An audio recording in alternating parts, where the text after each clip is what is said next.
Good morning, children. I am sure you all must be hale and hearty. You all must be enjoying rainy season as well. Children, let us begin our day with today's thought. God is friend of silence. See how nature, trees, flowers, grass grown in silence.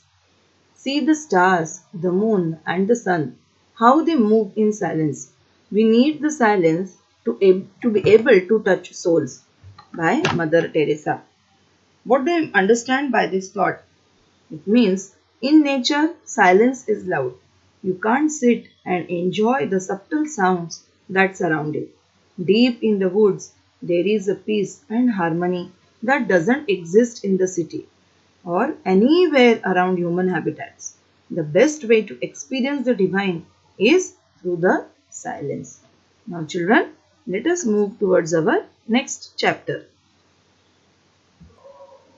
Let us now see 1.3 In Time of Silver Rain by Langston Hughes.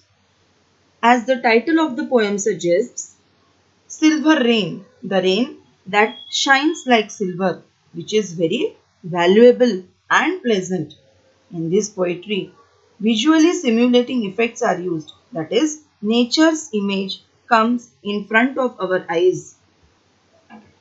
The poem is about the changes that take place in nature at the onset of spring, especially when it rains.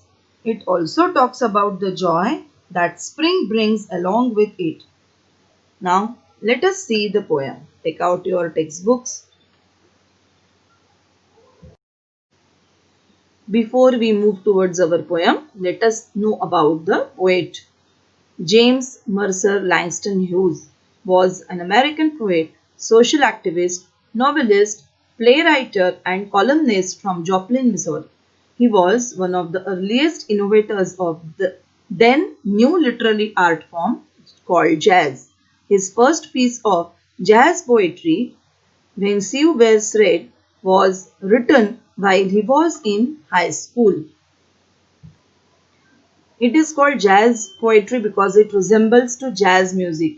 Jazz is a music genre that originated in the African American communities of New Orleans, United States. Jazz is characterized by swing and blue notes, call and response vocals, polyrhythms, and improvisation. Jazz has roots in West African cultural and musical expressions and in African American music traditions. The poem is composed of four stanzas of varying lengths. The first stanza consists of 6 lines, second, third lines, third stanza 8 lines, and fourth stanza consists of 4 lines. In this poem, the poet has personified various elements of nature, that is, they are given human qualities. Now, let us first recite the whole poem. In time of silver rain, the earth puts forth new life again. Green grasses grow and flowers lift their heads, and over all the plain, the wonder spreads of life, of life, of life. In time of silver rain, the butterflies lift silken wings to catch a rainbow cry, and trees put forth new leaves to sing in joy beneath the sky. As down the roadway, passing boys and girls go singing too. In time of silver rain, when spring and life are new. Let's see the first paragraph. In time of silver rain, the earth puts forth new life again. Green grasses grow and flowers lift their heads, and over all the plain, the wonder spreads. This is first stanza of 6 lines. Here, the poet says that when it rains during springtime, the earth gives birth to new forms of life again. The use of this word again is used to implicitly link the coming of spring with the departure of winter. Now, the question is, what forms of life can be viewed every spring? As if he had anticipated just this question from his readers. Poet goes on to describe them in the next few lines, that is, from the fourth line onwards, he says that in the spring, green grasses and flowers can be seen. These grasses and flowers then function to spread a sense of wonderment or amazement or surprise all over the plains where they grow. Now see the second stanza comprising of three lines of life, of life, of life. Here, the use of exclamation after the third life implies that during winter, in the absence of nature's scenic beauty, we forgot that natural life exists all around us. He explains the sense of wonder that we feel at the sights of grasses and flowers in the springtime. He further says that we feel a sense of wonder at the existence of life itself, since the grasses and flowers are living things even though they may appear to be static. So to give emphasis, the poet has used exclamation after the last third life. Now let us move towards third stanza of 8 lines. In time of silver rain, the butterflies lift silken wings to catch a rainbow cry, and trees put forth new leaves to sing in joy beneath the sky. As down the roadway passing boys and girls go singing too. In this third stanza, poet goes on to elaborate on what other sights we might come across when it rains in the spring.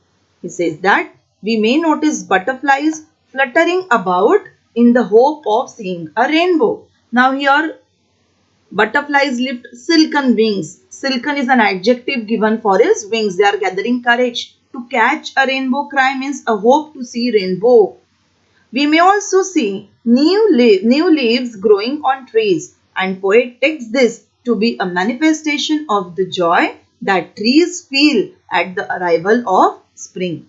We may even see human life in addition to the natural life that poet has been describing so far, in the form of boys and girls passing by us on the streets and singing as they walk along. Now see the last stanza. In time of silver rain, when spring and life are new. In this fourth and final stanza, poet provides a conclusion to all the descriptions he has given readers in the last three stanzas. He says that we can see grasses, flowers, butterflies, rainbows, leaves and happy children when the silver rain. That the title of the poem already has explained us. It falls and both spring and life are new. Now children, I am sure you all have textbooks with you and pencil in your hand. Let us see, the poem itself does not have a definite rhyme scheme. However, multiple ends and rhymes can be found in the poem, such as rain, again underline it, and plain in the first stanza, or wings and sing in the first stanza. So you have to underline the rhyming words, but there is no particular rhyme scheme here.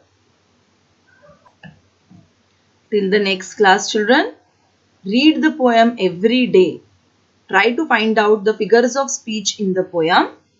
Observe the nature around, and in the next class we will see the appreciation of the poem and we will discuss the English workshop. Till then, keep on reading the poem. Have fun. Enjoy the season. Thank you. Goodbye.